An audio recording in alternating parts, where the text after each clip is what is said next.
Okay mga lads, welcome back to another content. Okay, so dahan-dahanin natin tong episode na to ha. Itong episode na to will be Team Payaman centric at yung mga hints nila towards the issue. Now, binalikan ko yung mga Siargao vlogs ni Chloe. Pero ayoko naman kasing mag-conclude dahil doon. Pero dito kasi sa mga hinihint nila sa akin, sa atin pala, hindi lang sa akin, ay ano to, parang Easter egg siya, alam niyo yun. So eto yung latest picture nila with the Team Payaman members and yung pickleball nila, okay? So kung hindi niyo alam kasi yan yung ginagawa ng Team Payaman ngayon, naglalaro sila ng pickleball. Ang akin lang kasi, alam naman kasi natin na very involved si Chloe sa pickleball. So it's very surprising na wala siya dito. Pero that's just one piece of the puzzle na gusto kong buuin nyo. And siguro after nito gusto kong magbigay ng conclusion sa mga kumbaga ito yung piece of the puzzle na pagbububuin ko. And so simulan na natin, okay? Of course, yung isa dito, yung pinakaunang medyo malayo na kasi to eh. Kasi ito yung kay Vienne, okay?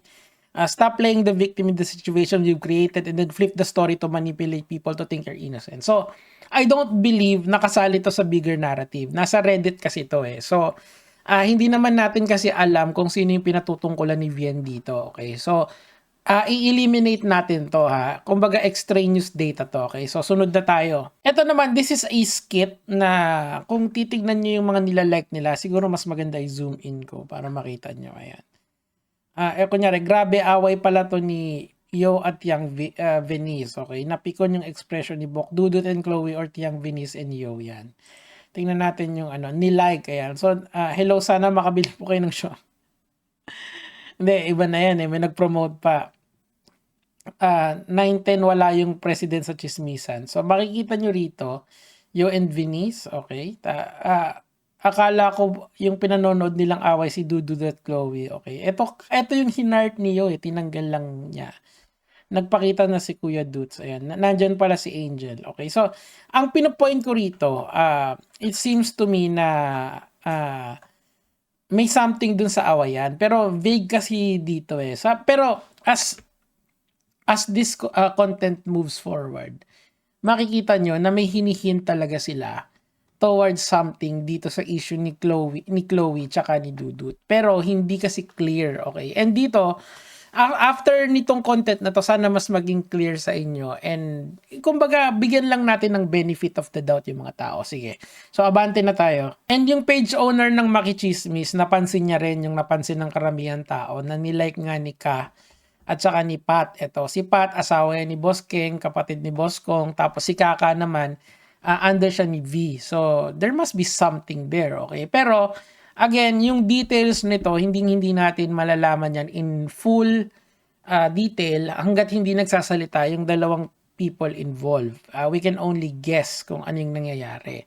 Pero, I think this is already a strong indication na merong something real na nangyari sa kanilang dalawa. Something na hindi kaaya-aya. Pero ayoko namang isipin yung mga pangit na nabasa natin sa Reddit. Kasi nga may denial na nga doon etong si Chloe na hindi totoo yung mga nabasa nating hindi maganda. Pero what we can infer is that meron something there, okay? So pero laliman pa natin yung research natin kasi nga grabe, sobrang grabe talaga eh. They are not confirming it, pero they are hinting strongly na may something. Okay, so abante tayo. So naaalala nyo yung pinost ko nung isang araw, yung tinakpan ko yung mga pangalan, okay? Well, kayo bahala kung maniniwala kayo dyan or hindi. Pero, si Mau, baka true naka-react si Ate Mau. Okay, so sino ba si Ate Mau? Una muna, hanapin muna natin yung reaction niya. Kasi isa siya sa mga nagsad eh. Ayan o, Ate Mau, yung pangalan niya.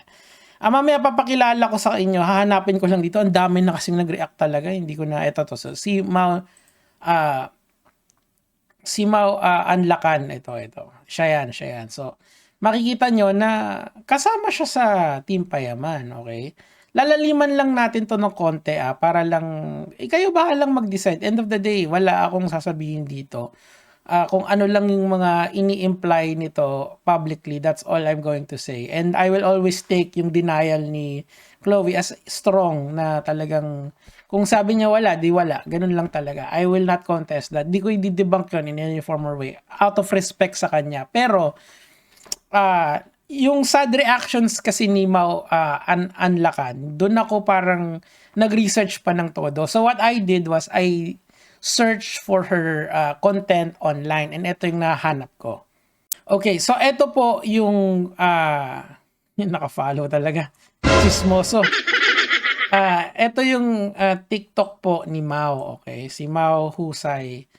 Okay, tapos ngayon, if you browse here, meron ditong isang video ito. This was posted on January 2, 2026. This year lang. Very latest lang. If ako yung tatanungin mo dito, I believe na pinost ito ng it's either on the day of nirecord ito ng January 1 or on the same day to kasi hindi kasi mahirap yung editing nito eh. Kung nagti-TikTok kayo, alam niyo yung sinasabi ko. Panoorin natin. Walang iba kundi ka. Why don't you stay? Yan oh, cut lang eh. Tapos kita nyo kung sino yung nandito, yung naka-black. Ito, si Chloe yan eh. Ayan oh, siya.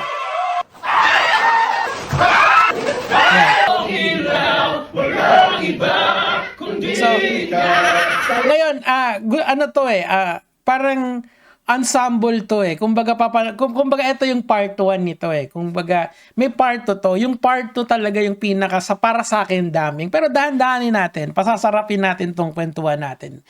Ngayon, para sulit naman yung click nyo sa akin. Pinapakita nyo ako eh. Nakakahabol ako sa quota dahil sa inyo eh. Maraming salamat.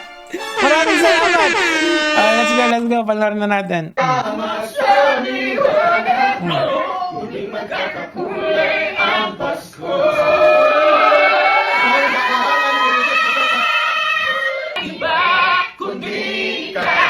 Yan. Okay, so eto, yung mga nagtutusok nung importanteng context to eh, yung mga nagtutusok nung mga star. Yeah. Saan tayo titingin? Saan Chino? Okay, eto si Chloe, ayan na. Saan nakatapat sa atin? Okay, 1, 2, 1 more. Parang mga gagawin mo. Okay, so ipopost na natin, tapos panoorin nyo na lang yung buong video out of respect kay Mau. Sana mapanood nyo to kasi importanteng context to. Now, bago tayo lumipat doon sa, eto na yung exciting part eh. Kasi nga, pinapakita ko lang kasi sa inyo na etong insidente, ang ini-imply nito, yung insidente nangyayari ngayon sa Reddit is very recent. Okay, mamaya, i-compile natin lahat yan. Gusto ko muna kayong dumawdaw dito sa chismis na to. Kumbaga, i-post nyo muna yung video, panoorin nyo uli, para pagdating natin sa dulo nito, parang, ay, oo nga, no, mapapaganon kayo. Ako rin eh. Ito yung iniintay ko buong araw eh, itong i-content ko na to eh. Pero, I'd like us to check yung yung kanilang ito. Kasi galing to sa IG. Me avoiding questions at all costs. So I'm not sure kung ano yung hinihint nila dyan, pero kasi nga sobrang cryptic lahat ng approach eh. So ngayon, kung gets nyo na to, pumunta na tayo dun sa main event, okay? So let's go! Okay, so ito pong video na to ay galing kay Chrissy Achino, kay Tita Chrissy. Now, I would just like to point out mga lods na merong inalis dito sa video na to. Kasi yung una kasi, it was uploaded on either kinabukasan or the same day. Kumbaga, most likely, inedit yon nung bagong taon mismo. Tapos in-upload na lang kinabukasan. Ito kasi medyo matagal yung editing time nito. Kumbaga nasa drafts to ng mas matagal. And this is very telling eh. So I will skip yung mga parts nito and I will go here. Okay. So you would notice dito na etong naka-black, which is na tuklasan natin kanina na si Chloe yon, di ba? Yung sa kaninang video, eto siya. Sana gumagana yung ballpen ko ha. Sana gumagana, di ba? Okay. Syempre hindi. Ito na lang. Sana makita niyo yung pointer ko. Pero itong, kung nakikita niyo yung blue line, ito si Chloe yung nasa likod. Okay. So, hawak-hawak niya yung star niya. Okay. And friends with most beautiful souls. Ang biggest win ko this year is pumasa ako sa lahat ng subject. And ayun, finally, I'm living my dream as a photographer.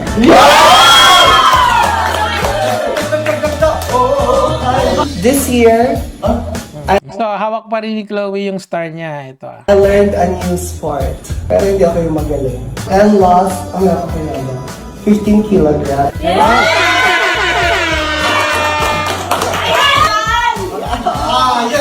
Ang biggest win ko this 2025 ay siyempre yung pagiging successful ng operation ng asawa.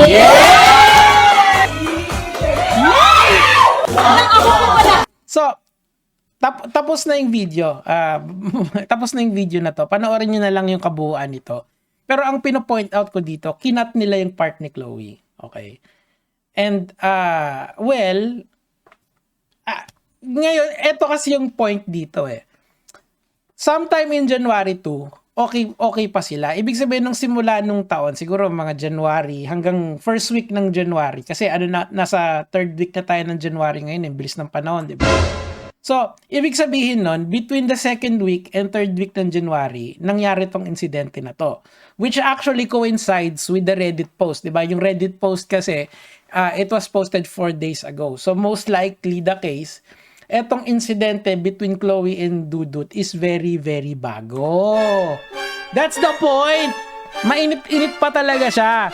Kasi, most people are saying na dati pa yan, baka may issue na sila dati pa. If you would to ask me, gun to my head, kung kailan nangyari to, I would say, second week ng January. Kung kailan sila nagkahiwalayan ni Dudut, malamang yan, second week ng January yan. Okay, kung yung nagkahiwalay sila. Kasi, I cannot say na totoo yung mga nasa susulat sa Reddit. Kasi nga may denial na doon si Chloe. Meaning to say, give her the benefit of the doubt. Mukhang hindi totoo yung car fan na yun, yung mga kabulastugan na yun. Pero what I can say, with 99.9 certainty, yung 1% ibigay na natin sa Microbio yun, is that sometime between January 7 to January 17 nagkahiwalay sila. Most likely the case, I would, siguro mga January 8, ganyan. January 10. Kasi 4 days pa lang yung edad nung Reddit post. Nakukuha nyo ba? So, it all interconnects doon sa bandang yon. Sabi ko nga sa inyo, this is, mystery talaga to eh. Meaning to say, yung issue, kung ako yung tatanungin mo, syempre lahat naman siguro tayo nagkaroon ng relasyon na. Kung ano man yung pinaghiwalayan nila, dating-dati pa nila tong pinag-aawayan. Tapos, meron kasing tinatawag, alam nyo ba yung kasabihan na the straw that broke the camel's back? Ibig sabihin, kung yung isang bagay, yung breaking point na yon, na-reach lang yon nito lang. Okay? So, doon lang nag-flood yung mga issue. Now, again, bigyan natin si Chloe ng benefit of the doubt, okay? Wag niyong balik kasi ang yung iba kasi binabalikan yung mga Siargao vlogs niya. Walang ibig sabihin 'yon, okay? Ang importante ngayon is yung nangyayari ngayon. Ngayon, okay, so teka lang, asan na ba 'yon? Ito. Engagement year daw ngayon. Ito yung nakasulat doon sa star allegedly ni Chloe. Pero hindi yata yun, engagement year, stable job, new friends. Okay, ito yata yung nakasulat niya, yung biggest win niya sa 2025. Parang hindi yata eh. Kasi, so kung titignan mo maigi, parang yellow yata. Hindi ko lang sure, or green ba yan? Hindi ko ma-gets eh. Pero, ang Reddit kasi, syempre, mga Reddit walang magawa sa buhay yan eh. Yung mga tao dyan eh. Kundi chumismis ng walang kapararakan eh. So, ang ini-imply nila rito, eto daw yon, okay? So, ang problema, ang hirap naman basahin yan, okay?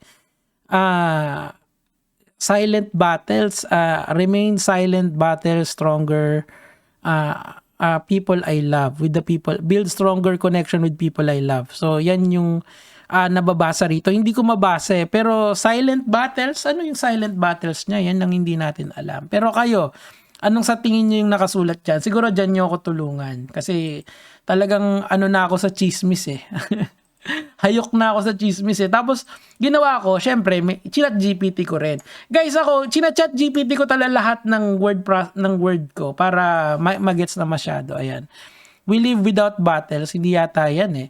You were my favorite. We live without battles but I can change reaction of the people I love. Okay. Hindi natin alam yan eh. Pero, siguro mas accurate. Para sa akin, mas tama ako sa chat GPT. Na mas, di ba? Remain silent battles, build stronger connection with the people I love. Okay, so after nyan, meron kasing pinost ulit si Chino. Okay, si Chino talaga yung yung tampulan natin ng chismis. Maraming salamat Chino ha. Kung may pambayad ako ng Meralco dahil sa'yo. So, thank you. Okay, so si Chino may pinost siya. Okay, papanoorin natin lahat yan para bago kayo matulog, yung chismisan todo-todo, okay? So,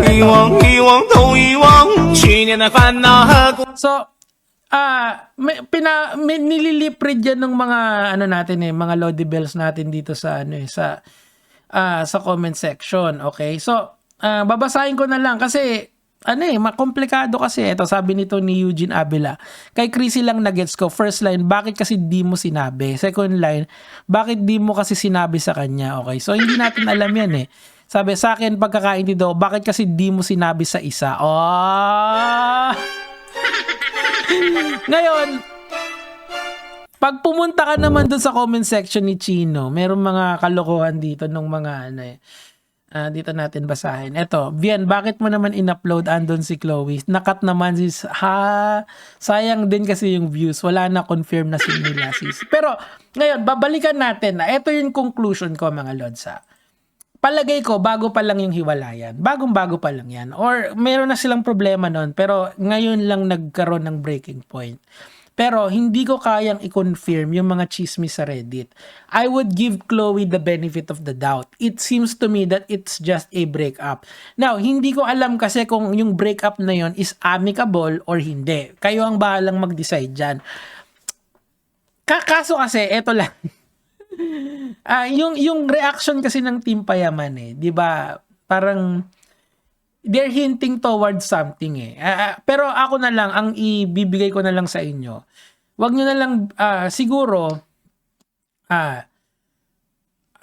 bigyan niyo na lang ng benefit of the doubt si Chloe. Paniwalaan niyo na lang yung alibi niya na hindi totoo yung mga malisyosong rumors sa Reddit. Ako naniniwala ako sa kanya. Kasi merong mga iba hindi panoorin mo yung Siargao Vlogs. Walang ibig sabihin yun kasi hindi naman natin alam kung sino yung mga kasama niya doon At saka baka kasi ang kasama niya doon mga tropa niya, 'di ba? So hindi tayo pwede mag-jump into conclusion unless meron tayong ebidensya towards that, 'di ba? What we can conclude is that whatever is happening sa kay Dudut and kay Chloe, alam niya ng Team Payaman. Them reacting to yung mga ganitong klaseng mga content online, it means na may something talaga. My money, 99.9% naghiwalay na sila. Yun lang yung kaya kong patunayan dito sa galawan, sa mga Easter eggs ng Team Payaman. Pero kayo, ano sa tingin nyo? Yun lang naman po yung sa akin for today. Gege mga